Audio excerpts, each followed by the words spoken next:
Welcome to the Healing Spirits Here and There podcast with Terri and Amanda, where you'll hear spiritual perspectives, weird mediumship experiences, and try intuitive and trust-building exercises for yourself.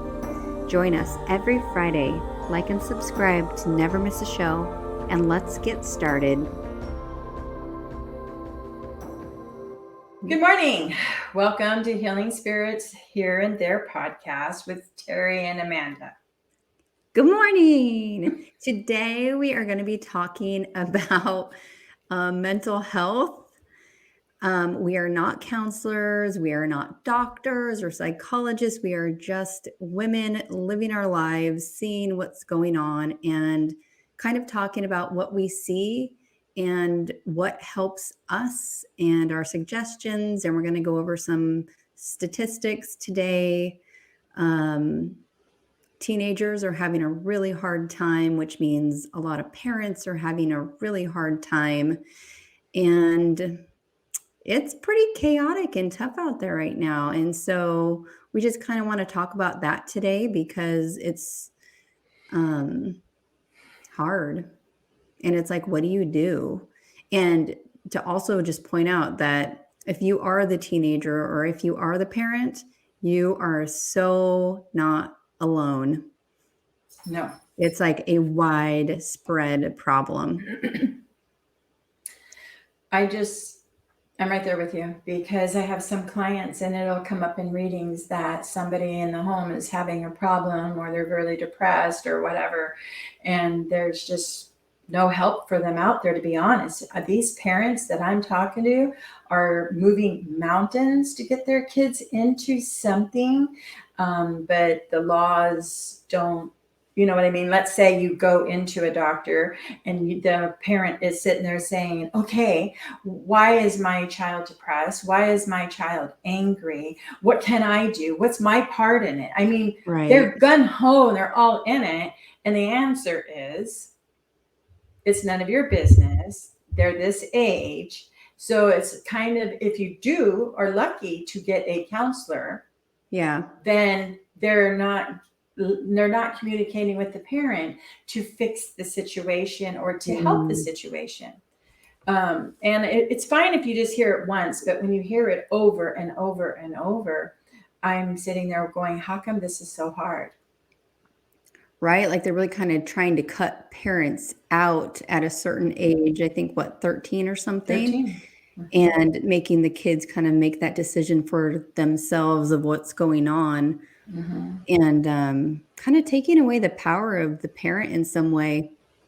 And that's really hard because kids are kids. And like we may have touched on this before, like your frontal lobe is not all the way developed until your 20s, and that is the part of your brain that helps you make sound decisions and judgments. And kids need help. And something I keep hearing over and over is kids asking, what's the point of life? Absolutely. Or I wish I was dead, or I hear it. I hear it all around. I hear it all around because I'll pick up on it. And depression is really big. And I was talking to my grandson. He says sometimes kids use the words that they have PTSD. And I was like, wonder what the root of that one is. You don't know, you know? Mm-hmm. And I get it when we talk about mental health. It's a very big picture. It's not just one thing. Right. And each one affects them. Some of them, I wonder, are we looking in the wrong places? Like, I'm not a doctor and we're not counselors or whatever, but just my own Terry's personal opinion is I think we should look at things that aren't working to see if they work, because there's no harm in looking at it. Example, the gut, the gut. The gut, if your microbiome is off, and this is just research that I have just done for people that I know, or checking, I don't know the nice way to say it is, but having a poop test done, which tells you what's wrong inside the body, what's not jiving. I also just recently talked to somebody about doing the DNA for the medications that work and don't work in our bodies. So Oh, from there's a a DNA, yes, from a oh, I didn't know DNA that. side. Mhm. Oh, And maybe you so can like, send it to me and I'll put it on the video if people wanna check that out. do the ancestry, it's called, that's in the raw data. It's in the raw Oh, data. So okay. I know it exists through Ancestry or 23andMe, maybe Mm. other sites as well. The poop test is something that's usually done at a compound pharmacy, and insurances don't cover this stuff. So, but I'm not saying that this is the fix, but you don't know what's going on hormonally in here, and this isn't just teens, it's adults, Oh, right? absolutely. Yeah. So I We think have a we lot of need to look. toxins in our bodies, a Mhm, lot. mhm. I mean, I don't know if Yes. anybody's reading labels these days, but, Mhm, citric acid is in everything. It is mhm, black mold. People think citric acid a lot of times is, like, from limes or lemons or oranges or something because it says mhm. citric, but unless it specifically says the fruit, it's black mold. Wow. And the only reason it's allowed in is because it was already being used before the FDA was even put together. So it was grandfathered in. And if you look it up and do some research, it's listed as generally safe for human consumption because it was grandfathered in. And so I think of like rat poison, right? Humans aren't supposed to have rat poison, but if you give them a little bit at a time, they They just get get immune. sick. They Mhm. don't die immediately. And we're not supposed to have black mold. And but we're eating it, we're putting it on our skin.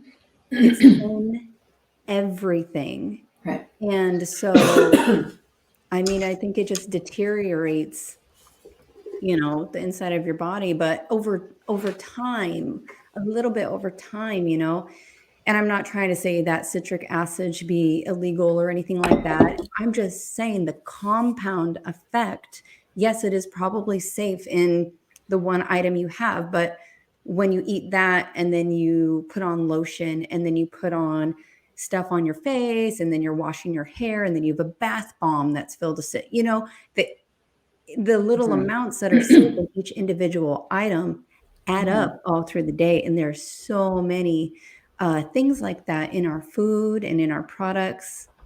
But you guys, Mhm. also, we jumped into this topic so quick, I just wanted to real quickly say that, we have some weird things going on with YouTube. Like our videos Mhm. will say we have like 150 views, and then the next day it goes down to 44. And then the next day it's up to 170, and then it goes down to 90. Anyways, I don't know what is going on. I've tried looking it up. Every time I look up why is YouTube changing the views, the answers are locked. I cannot read them. I don't know. But so I don't really know what's happening there. But if you have any weird issues with YouTube or not getting, the alerts that videos are here and stuff, we do have a newsletter that you can sign up for, and we will just send you the videos directly.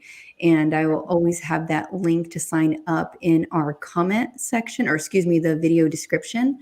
So if you're having any issues, just look Mhm. there. We'll send you the videos personally because there's weird stuff happening. And the There's other weird thing I stuff. want to go over was just some statistics real quick about some mental health problems. So I was doing some research, and here we have up to 16 million children, which is a third of the total US public school population, missed at least 10% of the 2021-22 academic year, according to a nonprofit group, Attendance Works. And that is double the number of chronically absent students during the prior years, 2018-19. Mhm. Children are skipping school because of mental health issues. They feel disengaged. They feel like they're having their education derailed by the pandemic. And some experts say these problems require a one on one approach to show students that they really are valued. and have advocates in the school to help them out. But they're feeling like, what's the point of being here now that they did online school, and really became disengaged from teachers, from friends, from everything. Mhm. And that's just kind of crazy. 16 million children. And And you got to think that they're not all reported, so you got to figure out it's probably oh, higher than that. totally. And So then just, how? Go yeah. ahead. Oh, I was gonna say, and then just moving on to college kids, um, there are some virtual health services that did a called Timely MD found that 50% of college students identified their mental health struggles as their top stressors for 2023, and 71% of students surveyed indicated they struggle with issues of stress, anxiety, and depression. 71%. Mhm. That's a lot. And that's what we are both hearing so much is depression, you Mhm. know? Or kids that got used to being at home during COVID. I Mhm. think that I don't know. I don't know what happened. This We can't go backwards, and we Yeah, can't. But some kids don't even want to continue to go back into school now. But their yeah. grades, they're not even really wanting to do what they want to do at home. You know,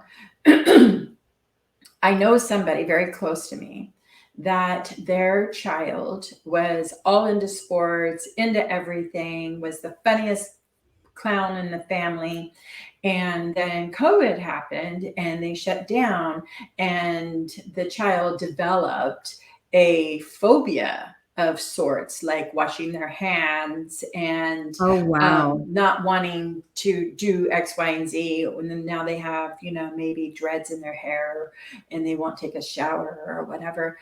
They're not in school, can't make them online. When the parent tries to say to other people out there helping, doctors, counselors, whatever, they're sitting there going, oh no, they're old enough to make their own decisions. But you can't get them out of the room, you can't get them to bathe, they're not going to survive in the world, they're not going to Right. be self-sufficient. If the Mhm. parents die, and then who's going to take care of that one person? Can't do a job, never finish school, whatever.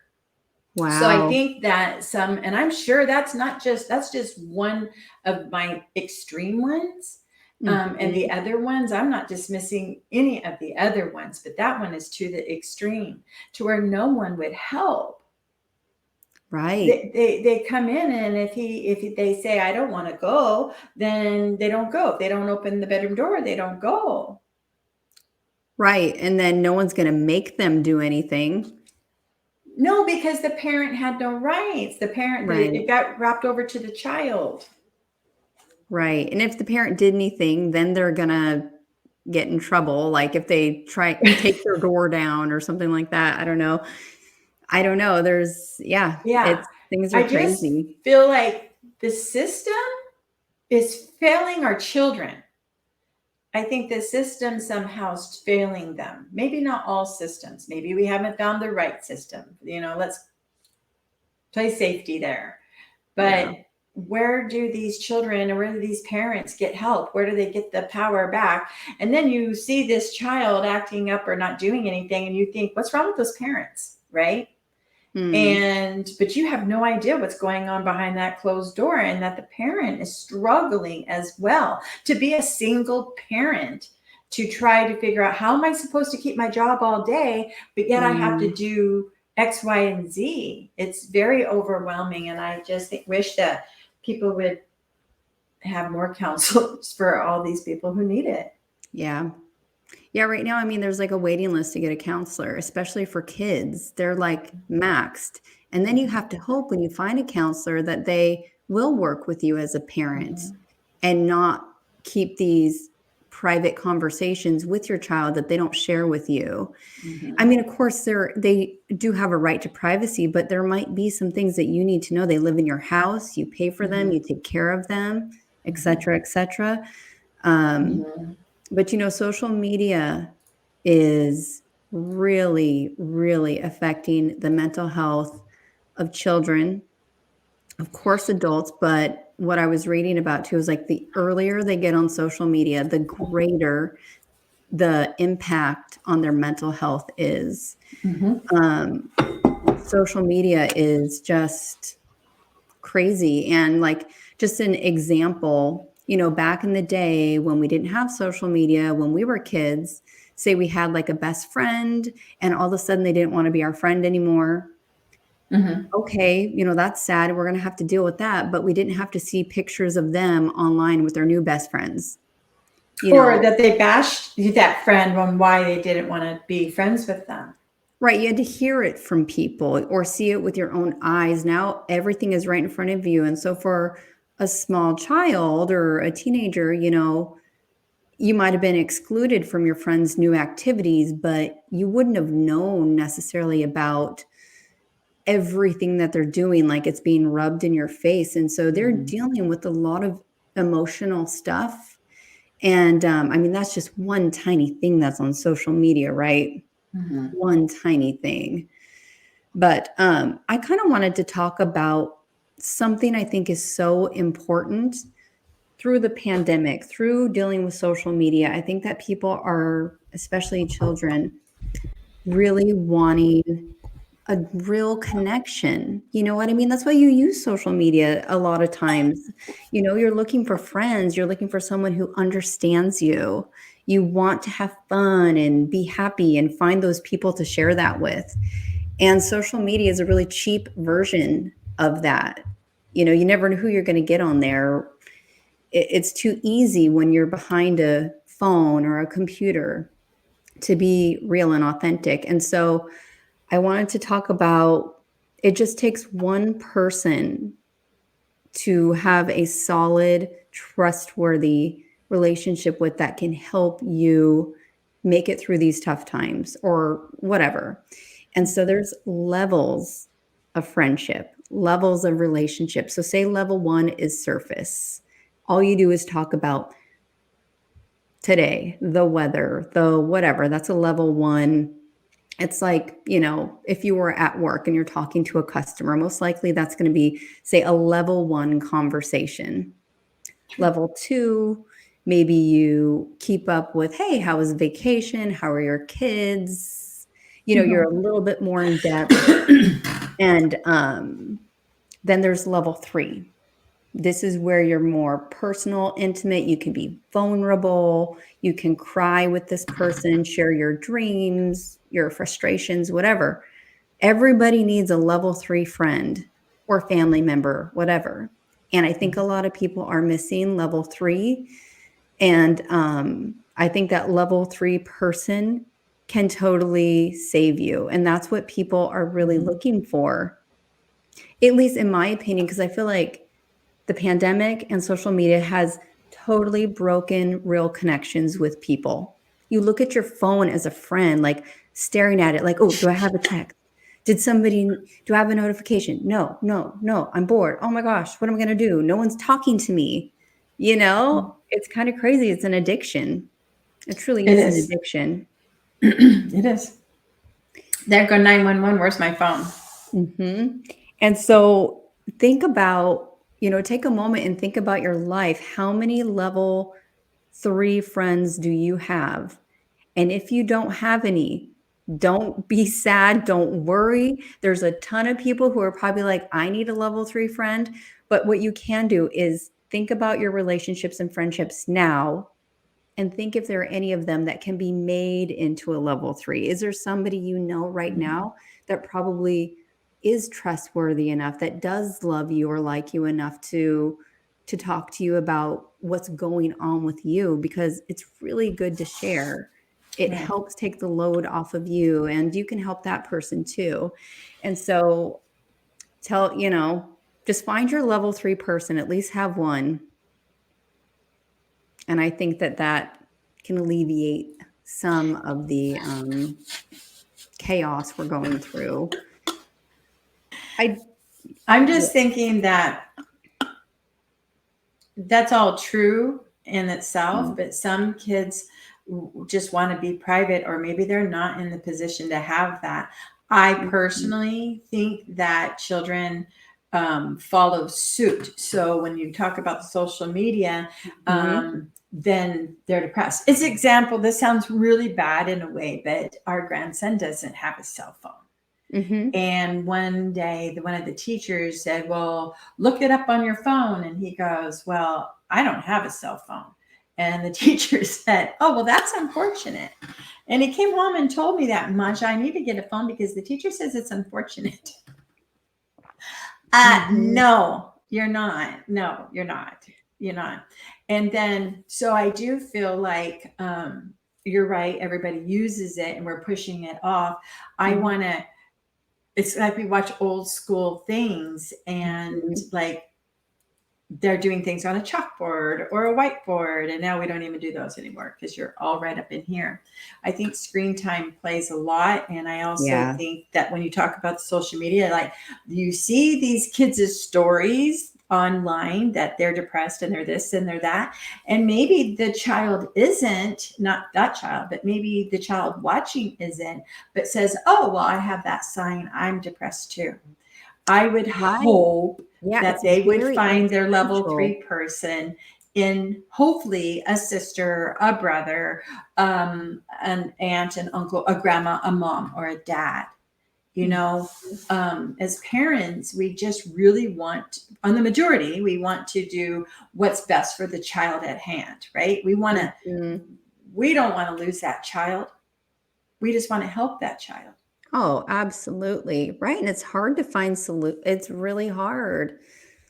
I Mhm. just feel like what you said, the resources for that right now are not everything they used to be, and so it's like Mhm. wading through a jungle trying to figure it out on your Mhm. own Mhm. of what to do next, especially when Right. you have a child who is so depressed that they're having suicidal thoughts or something like that, which is happening a lot, and that's Or they're harming themselves. yeah, or they're already harming themselves, But, but this one client, so I referred her off to somebody, and Mhm, then the person obviously is busy or maybe not taking kids, teenagers. And so then mhm. was nice and referred off to another person. And the other person says, "Oh, they're too depressed for what I do." What the fuck? Wow. I'm sorry, I just said it. I'm like, what the fuck? It I don't doesn't make any know. sense. So with this one client that maybe there's a couple, but I'm like, okay, could we look at the gut? Could we look at this? If no one's helping, there's no harm in looking at the natural things. But the thing is, the child's going to have to want to do those things. If I say, go do this gut test and just see what's in there, is it chemical? Is it mind? Is it whatever? How do we fix it from the inside? How can we lessen it? Maybe not fix it. How do we lessen it? Mhm, I do know that for 110% fact that red dyes are probably the worst thing that we could put into children or ourselves. And I lived on red mhm. dyes. It's probably what's wrong with me because I really What do you like mean Fruit you Loops. live on red dyes? When I was little, it's in all these foods like Fruit Loops and all these red licorice. You know what I'm saying? It's in I there. see, All the I things see. that I lived off of had all the bad stuff in it, right? Mhm, It's just only since my getting older that I decided to notice that my mind or my body or my mood changes by what I have put into it, yeah, right? Um, and that could cause you to be sad or mad or angry and you don't mhm, know. And I'm not trying to say that that's the fix, just like being empathic. I think if a child is empathic and they don't have the knowledge of it or the thought process of it, never heard of it, and they're picking up other people's sadness in school, then they mhm, think it is their right, sadness, right? So to me, I want to look at all of it. I don't want to be put in a box to say that this is where this person belongs. Can we just look mhm. at all of it? Right, of course, right. There's a lot to think about, and one answer for one thing isn't gonna fix Mm-mm, everything, but, mm-mm, you guys, we don't have the answers, we're just saying what we're noticing, and then we have some suggestions, on just helping to bring some happiness and lightness to your life. And my first suggestion would just be gentle with yourself. Yes, you don't have all the answers. No one does. But to please find something that makes you laugh, whether it's a person, a podcast, a TV show, it doesn't matter. But laughter really does bring lightness to your heart and lightness to your home. And even in the most dire situations, it is hard. And sometimes you feel like you shouldn't laugh, but it's really good for you and your child or whoever is having a hard time. It just lightens everything. Next suggestion, take a break from your phone.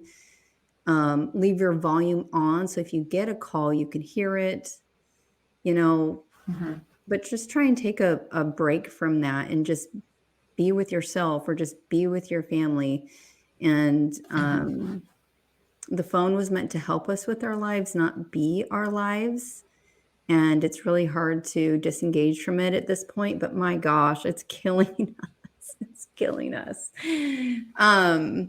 So try When that. when we die, you and I, and then people go back 3 years later looking at this podcast, they're going to say, oh,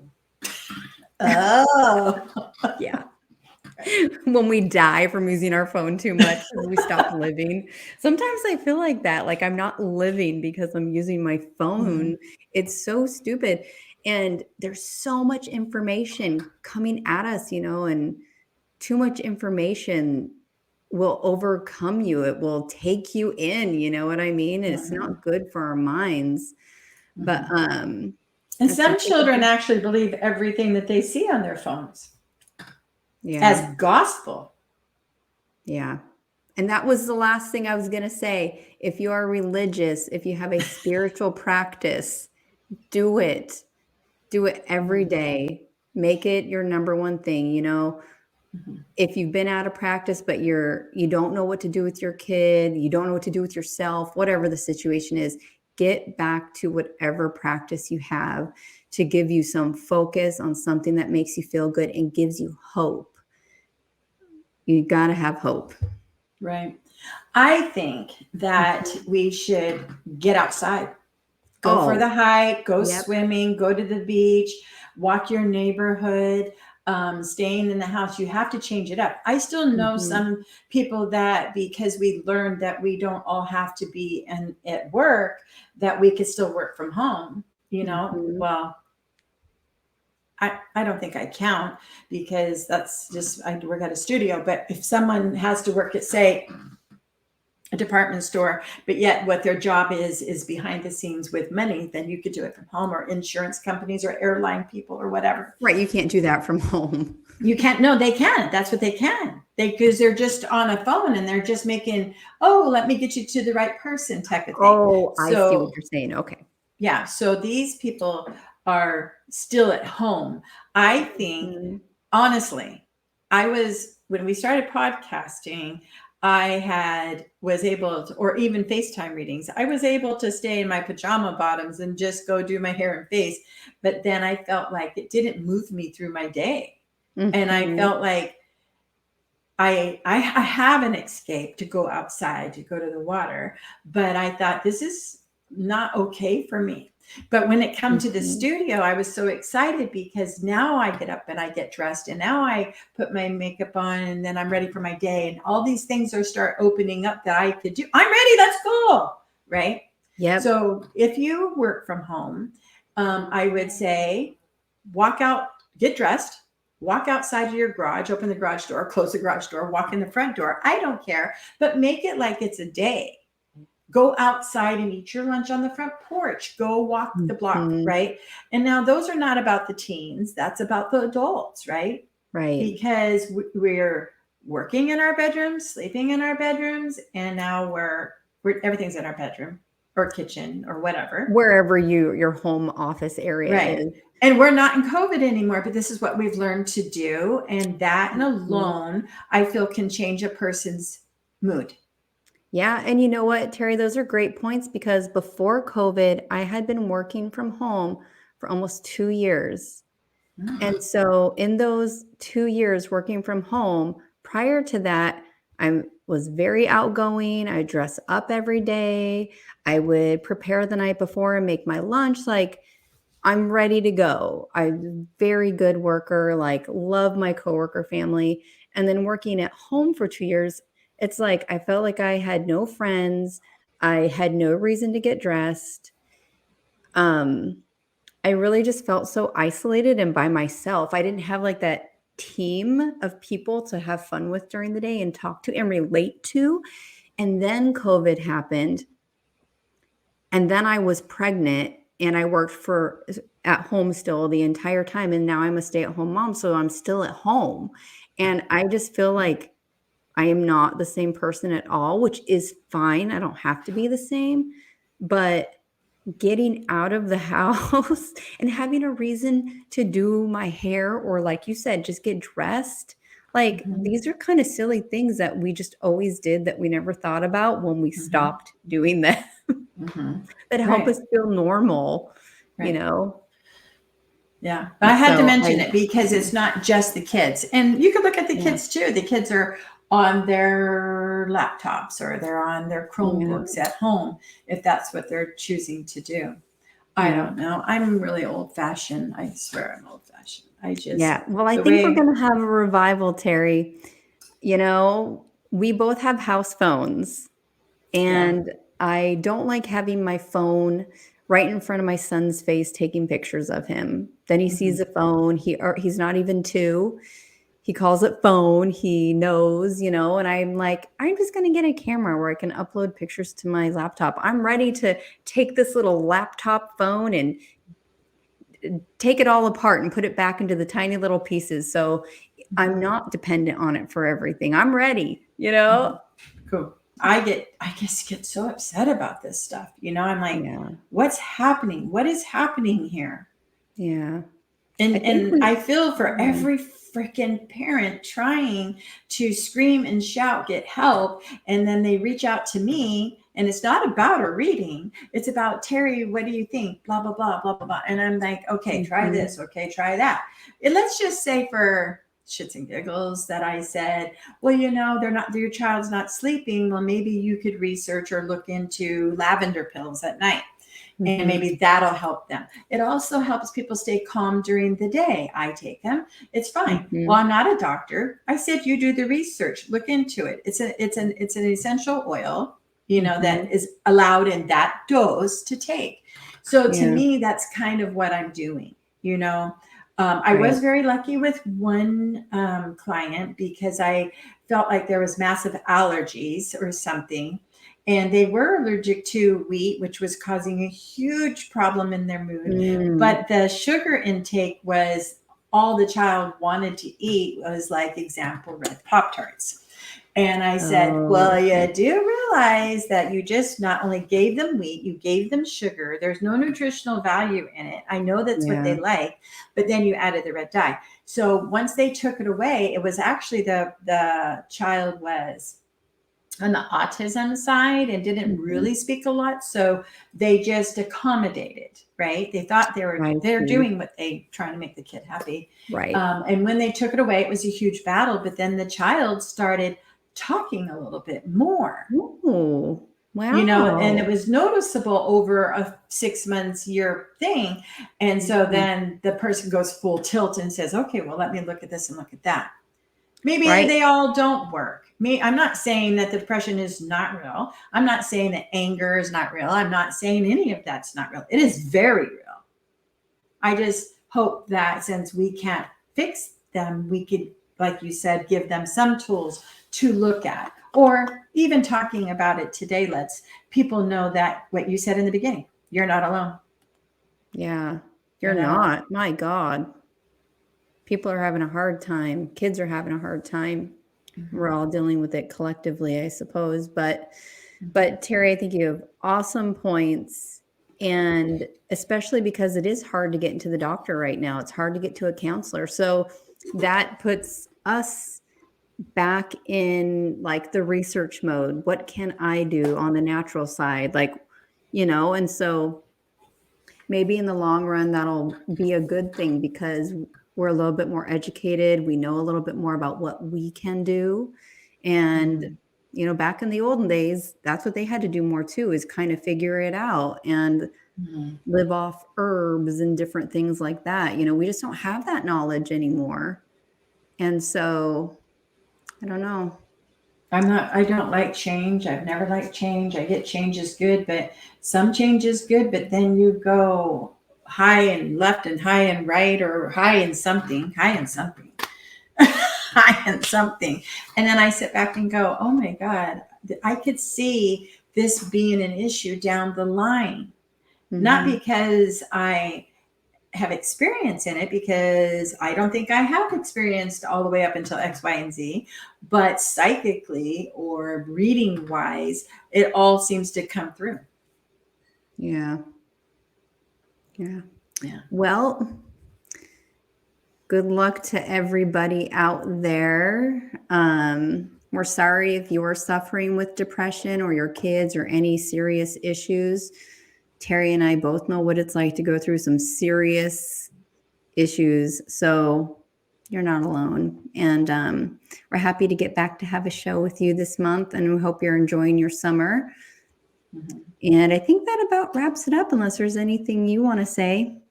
Well, just because of the numbers going wonky and YouTube or whatever, I would think that like, subscribe, share, please leave a comment. You've seen it. How about if something helped here, leave a comment. If you have something that you've done naturally to help your child, or you have a resource, or counselors out there we're in Washington State area. Washington State area. Then if you have that information, put it down. If you're a counselor and you're listening, please, I've got clients that, and I'm not the only one, but I'm trying to make sure that everyone gets the help that they need. What are your suggestions? Yeah, we would love that. So thank you. Other than that, I'm good. Okay, cool. But this was different for us, and it's don't let me get on tangents. Yeah, it just feels important because it's what's going on and we're both hearing about it, and it's a lot. And it's like this weird transition, you can't find counselors, you can't get into the doctor. It's different. You go into the store, there's shelves with no food on it. I mean, America is changing. It's different. And we're all dealing with this different world that we have not really lived in before. So I don't know. I think it might have been a past life, but I think I like the prairie days. Or Green Acres. You had to go up the pole to make the phone call, right? Just joking. I'm so dating myself. Are we good? Yes. All right. Bye, from my heart to yours. I love you.